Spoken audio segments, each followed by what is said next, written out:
Hello, my name is Jess, and I decided I am going to post my testimony on YouTube, even though I'm not a YouTuber. I've just seen God work in my life, and I just wanted to share that with people. Maybe if one person can be touched by it, that would be really awesome, and that's all, that'd be totally worth it. Warning, I am super awkward, and I have tried to record a testimony, 2 or 3 times, and I find I just keep rambling. So I decided I'm gonna read my testimony to you, which I've written down, and it's not an hour long. So please bear with me, and thank you for listening. I was adopted at 1 to 2 years old. My birth mother, a native living in Alberta, gave birth to me at about 16 years old. I was adopted into a lovely family with parents who loved Jesus. I stayed in contact with my birth mother through the years, and I never knew my birth father. I was a very, very troubled child. I remember being filled with an incredible amount of anger. The world was very black around me, and I felt very alone. I would lie in bed thinking at night how much I hate God. Yes, I would literally say I hate you, God, for no real reason. My poor mom would be telling me off, and I would be giving her death stares. I would try to summon as much hate as possible and glare at her and try to shoot it through my eyes. I literally remember everything would become dim or dark around her face. I would even bite myself really hard, and as I was so angry and in pain, I would literally bite myself. Every time I got into a fight with my mom, I would go to my room and just bite myself until it was very bad. I used to feel evil presence around me, especially at night or in the basement. They were real spirits that would haunt me, not just a feeling. I would tell my mom there's a man outside the window watching me, or something right behind my back following me around. Like that. They would always make me feel so alone and isolated, sad and depressed. In high school, I would act out in defiance to the teachers, creating disturbances in class. I never knew why I was feeling so troubled. I just thought I was a bad person. I even ran out of class to a field alone, crying and wondering why I was alive. During high school, I met a girl who introduced me to a boy band, and I can't say who. I was hooked. I would watch every video I could find of them, read every interview, listen to every song. I became obsessed with their lives. It made me escape the pain and anger I felt in real life. This was a Kpop boy band, just to let you know. During the summer, I went to work at Christian camps. By this time, I had heard of the gospel often, due to growing up in a Christian household and going to Sunday school regularly. But Christ was not alive in my life. It wasn't until this certain camp that I was really struck by my sin and what Jesus did for me on the cross. But I still struggled with sin, pain, sadness, and purpose. I began to become really depressed as I started going to university. I would literally walk to and from places wondering why I was alive. I felt like no one understood me and wouldn't care if I was alive. Maybe even if I died, I would relieve a burden on my parents. Every time my birthday came, I thought I couldn't live another year. It was during this time that my addiction with this boy band grew, and it made me forget about everything. It made me feel alive. And I was very addicted. I had thousands and thousands of photos saved of them. I was my whole computer was filled with them, and I would buy all of their merchandise for everything. It was crazy. University was pretty blurry, so I just remember this one period where I became very suicidal. I actually started cutting myself to make myself escape the emotional and mental turmoil. It was a very, very hard time. I actually saw this article of a child's toy that had been mass-produced, and it was a wand, and when you ripped off the sticker of the front, underneath was an image of a demonic child cutting their arm, and this was a real toy, and it was like the scandalous article I saw. It terrified me, honestly, and it scared me straight, and to this day, I believe God showed me that because I stopped cutting. I was like, super disturbed at that. But I felt stuck between the desire to end my life and fear of doing something unchristian. It made me angry all over again. Why would God create me? Why would he create me only to feel pain? Why would he create people and then force them to choose? Little did I know I was trying to fill my void with a boy band and not him. Anyways, during this time, after an argument with my mother, this part is a little distressing, trigger warning, I went to my room, the lights were off, my head was racing with thoughts like, no one loves you, you're worthless. It'd be better if you died, no one will care if you die. I had a long, thick rope for a fashion project I was making. I was studying fashion in uni, and a bunk bed. I decided I was going to hang myself. This was after researching different ways to commit suicide. I was sobbing uncontrollably. I really was going to do it. But something just stopped me. This thought in my head just came to me. Wait until Korea. I had been applying to work as an English teacher there, and I don't remember much. But after that, I obviously didn't go through with it. From that time, I kept my mind on Korea and moving there, escaping and making a new life. In the meanwhile, I had gotten diagnosed with severe clinical depression, gone to a therapist, and been given medication for my depression, which, by the way, made me feel pretty empty, but it at least took away the suicidal thoughts, and I would often dissociate as well, up until that time, which was very scary. And I'm so sorry, I'm creaking. I would often dissociate, which is very scary, and it makes you feel like you're not really in your own body. You're kind of just watching yourself. Interesting story, actually. During the therapy, she told me she specialized in adoption and attachment disorders, which I was suffering from. Not adoption, but PTSD from the adoption. And in my opinion, that was God. She told me when you're taken away from caretakers during a very important time, your brain is developing your brain is developing a certain area related to forming bonds and relationships, especially with caretakers. It never fully, properly develops. As well, you struggle with PTSD, which results in many of the symptoms I was experiencing, including dissociation, depression, being on an emotional roller coaster, and feeling constantly like you're in fight or flight mode. This therapy helped a bit, but when you're in the struggle of mental illness, it is very difficult to see reality and what's up or down. Fast forward to Korea, I was still very obsessed with this boy band. More specifically, one of the members, which was my bias. Now, let me just say, they are a very famous household name in Korea. It is very, very hard to meet them. Almost impossible, especially with Korea's obsession with having an innocent, unscandalous image. I literally spent 2 years of my free time trying to meet this bias of mine. I would ask everyone I knew, go to clubs and bars, literally everything. I was super obsessed. But God was working on me behind the scenes. He had been speaking to me here and there, giving me dreams, healing my anger and thoughts, slowly but surely. I was still depressed, but I was still changing unbeknownst to me. I don't know what hit. About 2 years after arriving in Korea, I decided to throw out all the expensive paraphernalia and fan goods of this guy I had accumulated over all this time.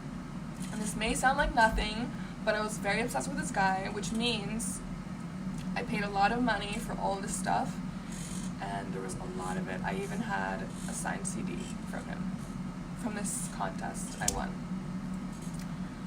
But for some reason, maybe the Holy Spirit took over, but I threw all of it out, and then I fasted, no food, to show God how much I wanted a new mind and spirit, and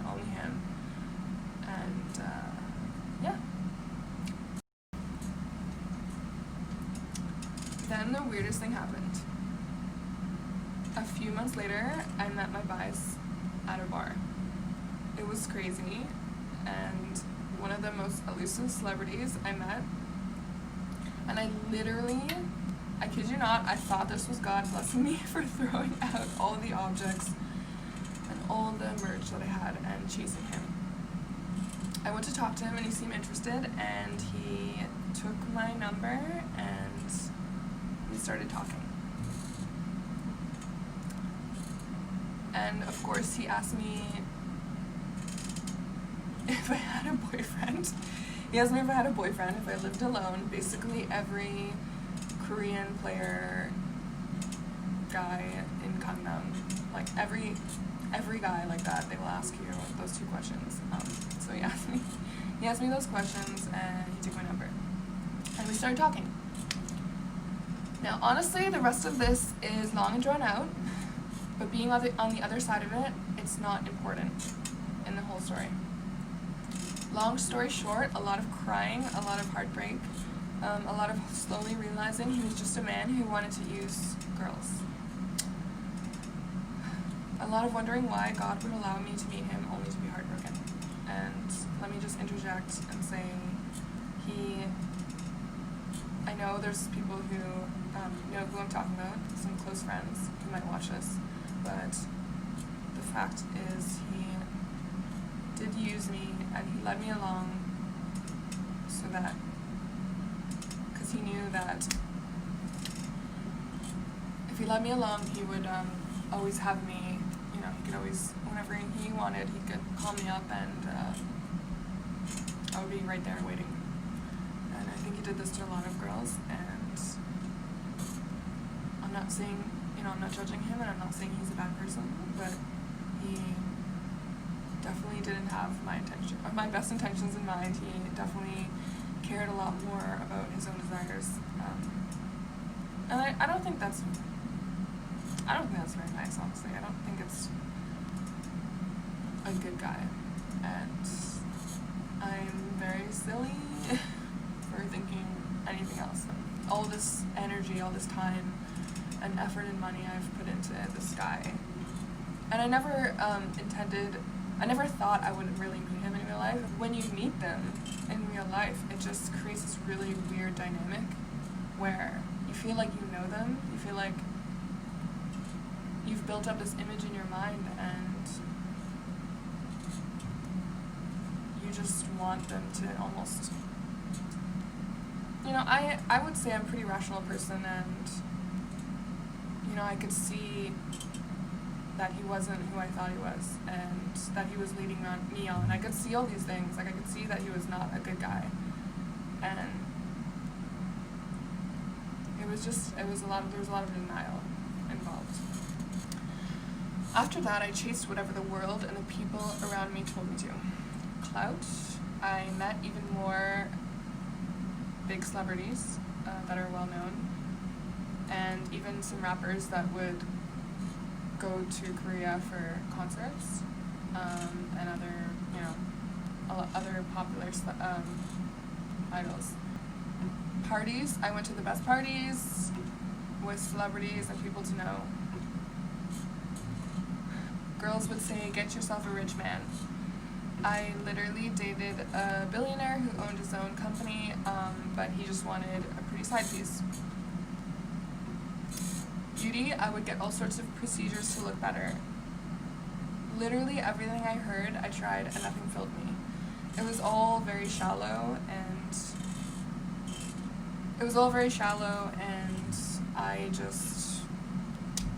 I was a very empty person. I was very depressed, and I was trying to find something that made me feel worthwhile. I mean, I felt abandoned by my mother.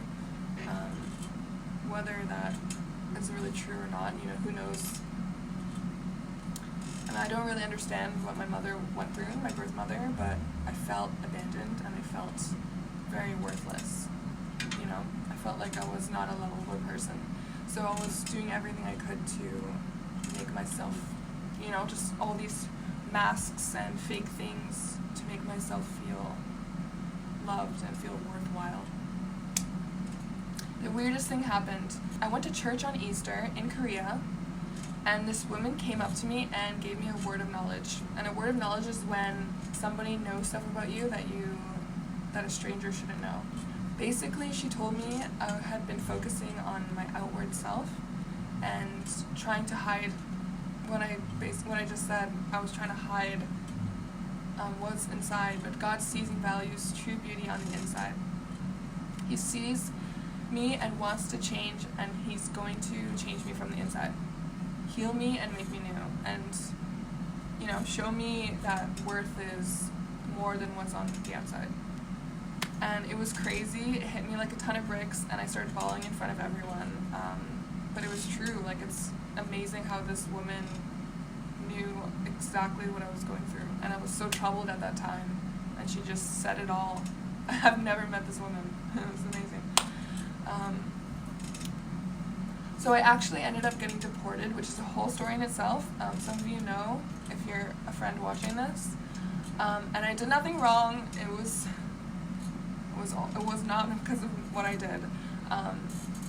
But it was a blessing in disguise because I met this man who some of you know if you're friends or family watching.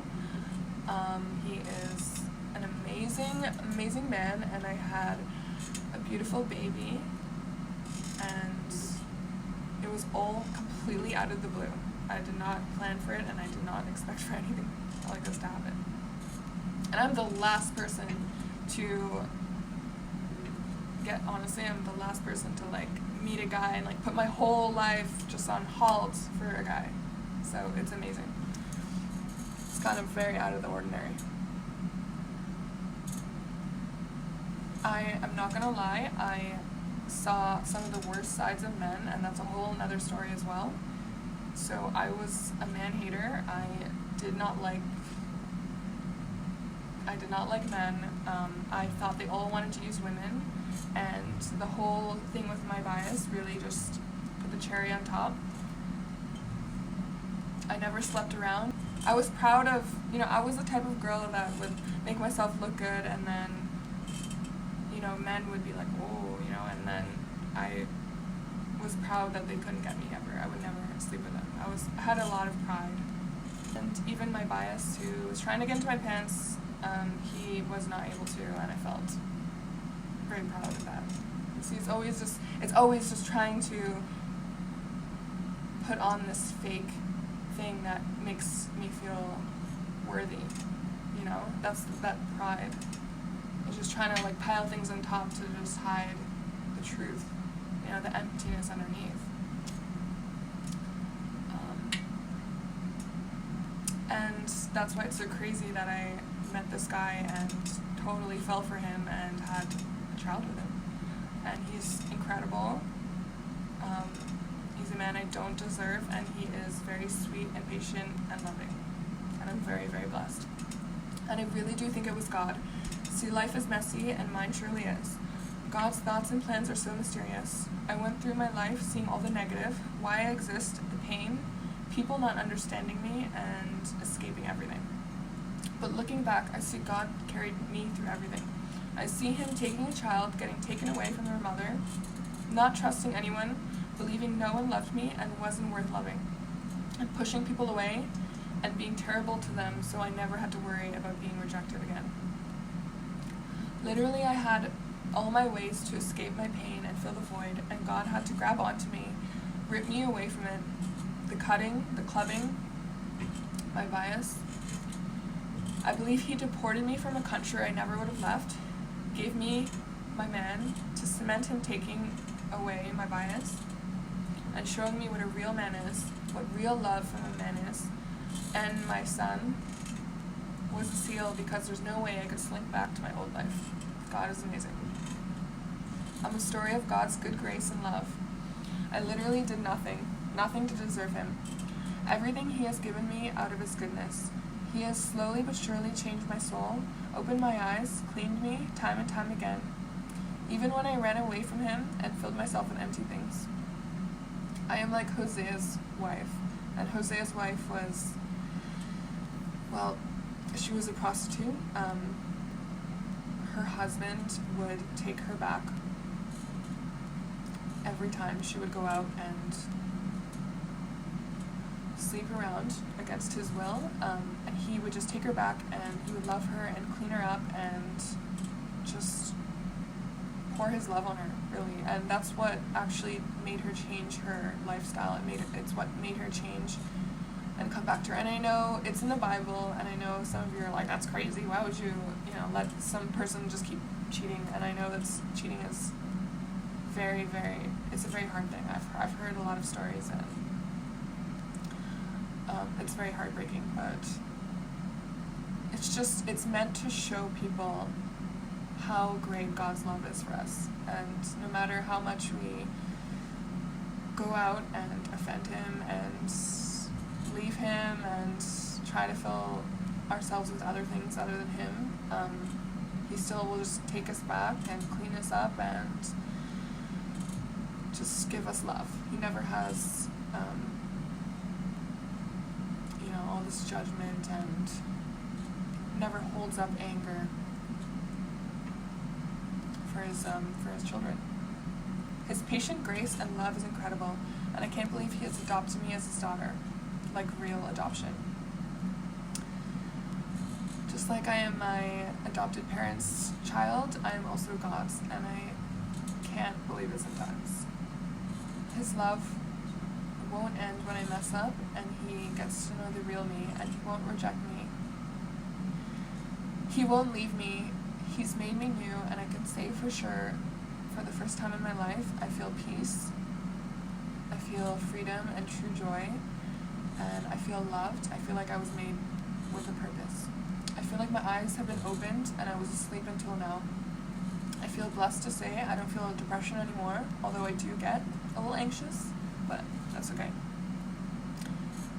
And I want to end with two things. The first one is a song of, I don't know if you know Cory Asbury. Asbury? I'm so sorry if I'm not saying that right, but Cory Asbury. He made a song called Reckless Love, and I will put the link in the description. It is a very, very beautiful song. And he talks about the reckless love of God. And what he means by that, and I'll read it here, he is utterly unconcerned with the consequences of his actions with regards to his own safety, comfort, and well-being. His love isn't crafty or slick. It is not cunning or shrewd. In fact, all things considered, is quite childlike, and I might even suggest sometimes downright ridiculous. His love bankrupted heaven for you. His love doesn't consider himself first. His love isn't selfish or self-serving. He doesn't wonder what he'll gain or lose by putting himself out there. He simply gives himself away on the off chance that one of us might look back at him and offer ourselves in return. So I wanted to read that, and I also want to read one more thing and end with this verse. To redeem those who were under the law, so that we might receive adoption as sons. And because you are sons, God has sent the Spirit of His Son into our hearts, crying, Abba, Father. So you are no longer a slave, but a son, and if a son, then an heir through God. It's so upsetting to me because I haven't even touched on some of the worst parts. I didn't really want to say, I don't want to spill the tea and talk about all the crazy things I've seen, but I've seen very crazy things. I've seen very dark things. I've seen these celebrities. Some of them are very bad people. Some of these scandals that have come out, I have known about before. I know worse things. I know a lot of truths about these celebrities out there, and I just want to say that the biggest thing you need to take away is these celebrities, yes, they're people, and God loves them too, but they're not worth spending your whole lives on. And I spent so many years, and I was the typical obsessed fan who spent so long on them, and I regret it all. And one thing I don't regret is when I look back to the times I spent on God. I spent on a God who genuinely cares about you, who literally gave everything for you, you saw, Cory's, what he said about God's reckless love. It's just incredible, the things that he's done, and God is worth everything, and he's not, if you spend hours and days and years and your whole life on God, you're not going to look back and regret it. And it's kind of scary. I understand. It was very, very scary to throw away all my Kpop stuff and really accept that my bias was not who I thought he was. It was so much time and energy, just felt like it was just all down the drain. I even had thoughts like maybe God is boring, and my life right now, doing all this partying and drinking and seeing all these celebrities and partying with celebrities and talking with celebrities, maybe it's going to be boring, right? What do they say? Good girls go to heaven, bad girls go backstage or something. But the truth is, God is not boring, and I get bored very easily, and I can tell you right now that I am not bored of God. Having a real relationship with Jesus, I know it sounds, if you've never really heard of this sort of concept, it sounds so cheesy. It's like, but the closer you get to Jesus, the more, he reveals himself to you, and he speaks to you, and he shows you things that you never thought could it even exist. And he heals your mind, he heals your body. All this anger, all this emotion that I was feeling it's gone. And I had so much of it. I felt so stuffed up. I was literally dissociating because my brain could not handle the emotion I had. I wanted to die because I could not handle the pain. I cut my body because I couldn't handle the emotion and the sadness. I didn't think I was even worth living. I thought my parents, who love me so much, I was so disillusioned, and I thought they literally would be happier that I was dead. And God took that woman, that child, that young adult who was so twisted and so dark and so angry and felt so worthless, who was so addicted, who drank herself, to sleep every day, who wondered what's the point in getting up. And he made her new, and he made her feel so much joy and peace and love. And I know, some people who know me, I'm sure they think I'm so hypocritical because they look back and they probably see me, when I was partying and drinking all the time and probably drunk when they saw me. And then they see me now talking about Jesus on my Instagram, and it's it's so weird to them, but that's the power of Jesus. And if you feel a void, and if you're scared to let go of your addictions and your obsessions and the things that take up your day, you're too scared to let it go because all this emptiness and pain will come out, just look at me as an example. Just do the trust fall with God. Just fall back, and you can't see him, and it's so scary, but just, he's gonna catch you, and he's gonna give you so much more. I had no idea having a son and having a man, goodness, I was having a man and who loves me and having a son, and I'm literally living in the middle of nowhere now. Like, I thought I could never live outside of Korea, and because Korea's incredible. It's an incredible country, and here I am so happy. It's just unbelievable, and God loves you so much, and He will give you so much more, and He will actually love you back. These idols, they don't love you back. They don't care. Honest to God, they only care about your money. I'm not joking you.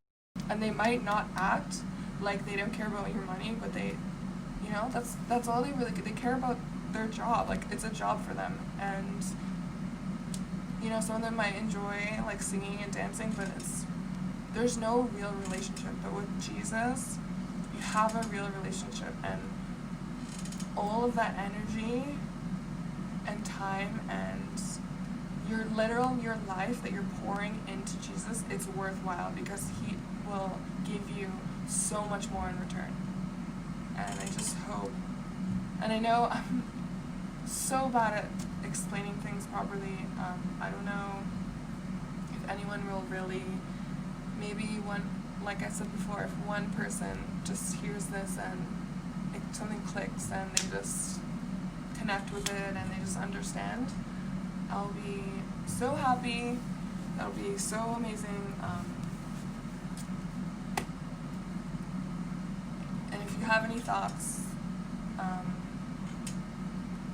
or if you want to complain what I'm saying, or you love what I'm saying or something, just let me know.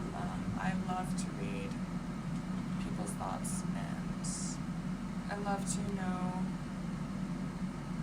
what God is doing in your life. If you know who God is, if you have a relationship with Christ. One more thing I want to say. I feel like I need to say this because there are some people who maybe never heard the gospel, and I wanted to share it just in case. So everyone is sinful. Everyone has fallen short because God is perfect. And even if you've had the smallest of sins, even if you've lied to someone or something, it's already not good enough, because God is so holy and so pure.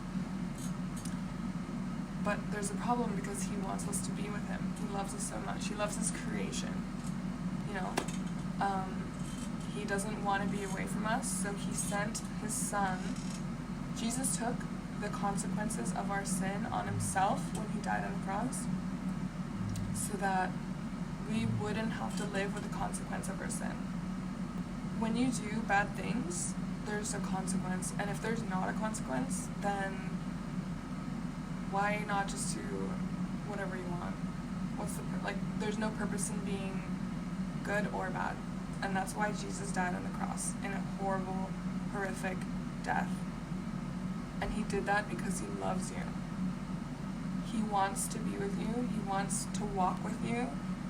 He wants to talk with you. He wants to be your father and your friend. And so He did all that so that you can be reconciled with Him. And all you have to do is believe.